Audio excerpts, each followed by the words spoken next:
हाय, hello, नमस्कार. तुमचं आपल्या या यूट्यूब व्हिडिओमध्ये सगळ्यांचं खूप खूप स्वागत आहे. माफ करा, मी खूप दिवसातून व्हिडिओ बनवत आहे. तुम्हाला थंबनेल वरून कळलं असेल की मी कशाचा व्हिडिओ बनवते आणि का बनवते ते मी सगळं सांगते या व्हिडिओमध्ये.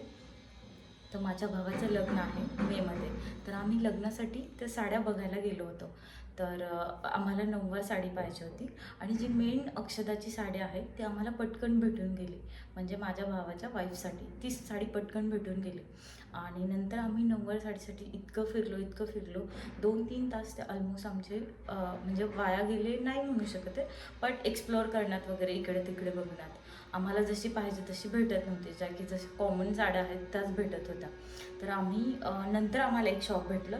त्यामुळे मी असं ठरवलं की माझ्यासोबत हा प्रसंग असा घडला आहे, तर मला असं वाटत आहे की माझ्या ऑडियन्ससोबत असं घडू नये, त्यामुळे मी हा व्हिडिओ बनवत आहे. हेच मेन कारण आहे हे व्हिडिओ बनवण्याचं. तुम्हाला माहीत असेल, पुण्यामध्ये कासट हे दुकान आहे, फेमस आहे ते. तर मी माझ्या साड्या तिथूनच घेतलेल्या आहेत, कासटमधून, किंवा माझ्या बहिणीच्या आईच्या असं म्हणू शकता तुम्ही, आणि नवरीच्या पण. तर तिथे असं सगळ्यांचा समज आहे की ते साड्यांचं दुकान खूप महाग आहे. पहिल्यांदा तर मलाही तसंच वाटलं की ते साड्यांचं दुकान खूप महाग आहे. पण ज्यावेळेस मी स्वतः व्हिजिट केलं त्या साडीच्या दुकानमध्ये आणि मी साड्या वगैरे तिथलं एक्सप्लोअर केलं, दुकान एक्सप्लोअर केलं, त्यावेळेस मला समजलं की अरे बाबा, असं तर काहीच नाही आहे. जसं पाहिजे तसं भेटू शकतं. म्हणजे तिथून थोड्याशा एक्सपेन्सिव्ह, म्हणजे 1000च्या पुढे म्हणू शकता तुम्ही, असं आहे. पण जर आपण एखाद्या कार्यक्रमालाच घेणार आहे आणि आपल्याला चांगली साडी हवी आहे, तर तिथे एकदम चांगल्या साड्या भेटतात.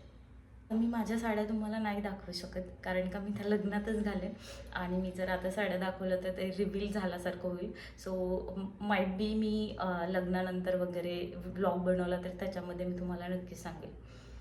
तर मी माझ्या स्ट्रॅटेजीज तुम्हाला सांगते की मी साडी कशी निवडते किंवा कशी बघते, कसं पाहिजे, काठपदर, कॅज्युअल वगैरे, हे मी सगळं सांगेन.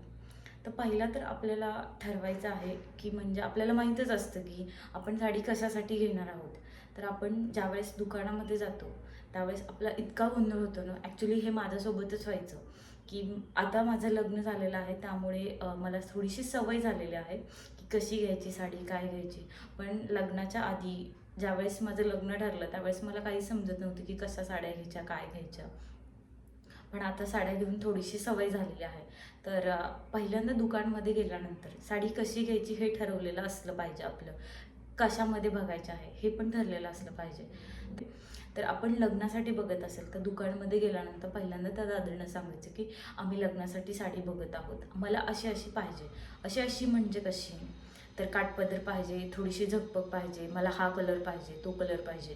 तर थोडक्यात आपण काय की त्या दुकानदारांना सांगायचं की मला ही लाल कलरची साडी पाहिजे, मला ही खड्यांची नको आहे, काठपदर हवे आहेत. काठपदरमध्ये पण जास्त मोठे काठ वगैरे असलेले असं नको.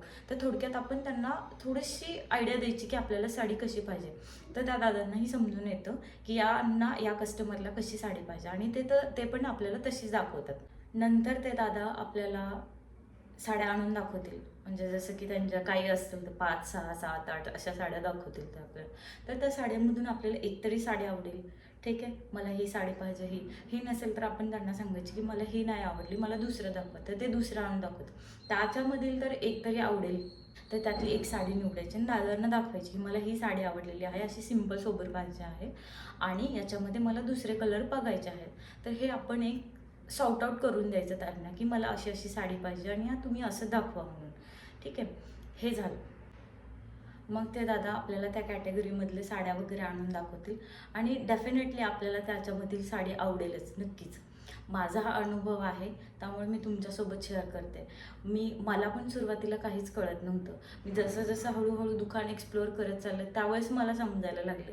आणि एक माझी मैत्रीण आहे, तिच्या थोडंसं मदतीने, म्हणजे मी तिच्यासोबत थोडंसं फिरले, तर मलाही समजलं की ती कशी बघते. त्यामुळं मला थोडासा अंदाज आलेला आहे की असं साड्या आपण दुकानदाराला जर व्यवस्थित सांगितलं की मला अशी साडी पाहिजे आहे आणि अशी नको, तर त्या दुकानदाराला थोडीशी आयडिया येते आणि तो तसा आपल्याला त्या कॅटेगरीमधल्या साड्या दाखवून देतो.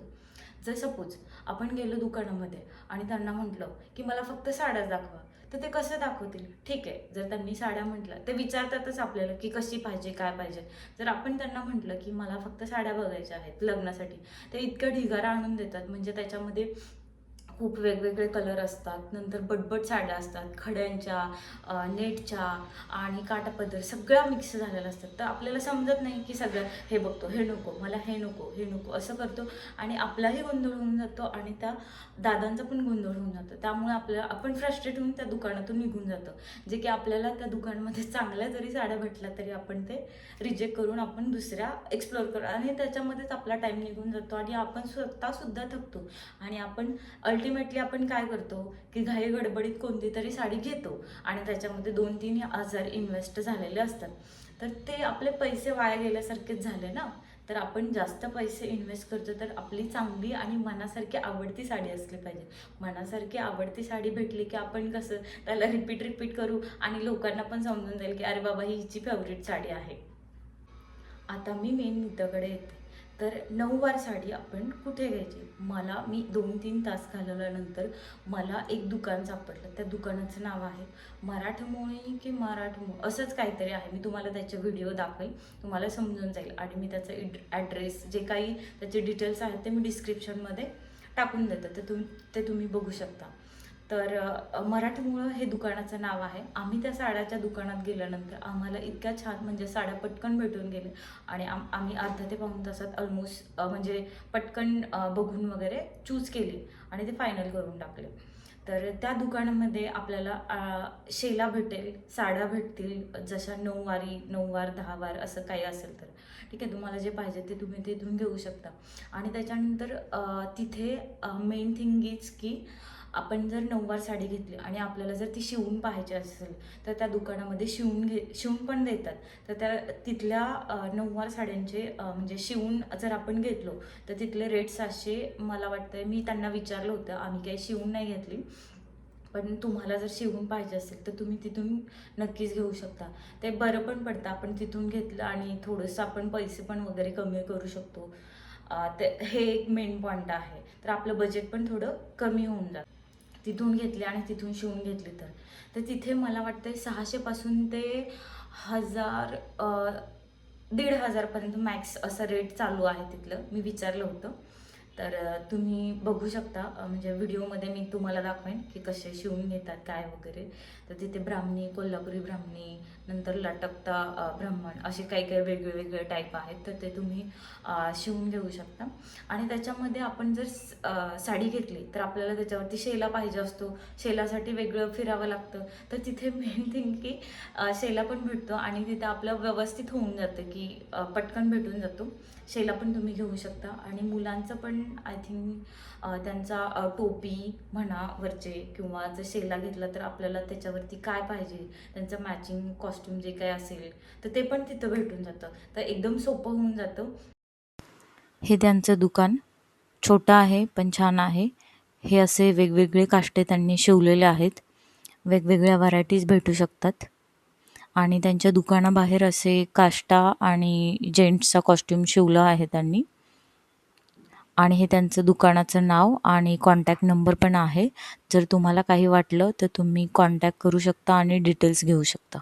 हे सगळं माझ्यासोबत झालेलं आहे किंवा आमचा टाईम वेस्ट झालेला आहे. इतक्या भर उन्हाचा आम्ही फिरत होतो. तर मला असं वाटत होतं की हे माझ्या ऑडियन्ससोबत घडू नये. त्यामुळे मी हा तुमच्यापर्यंत व्हिडिओ पोहोचवते. व्हिडिओ शेवटपर्यंत पाहिल्याबद्दल खूप खूप धन्यवाद. मी माझे असेच अनुभव तुमच्यापर्यंत पोहोचवत जाईन. आणि व्हिडिओ आवडल्यास नक्की लाईक, कमेंट, शेअर करायला विसरू नका.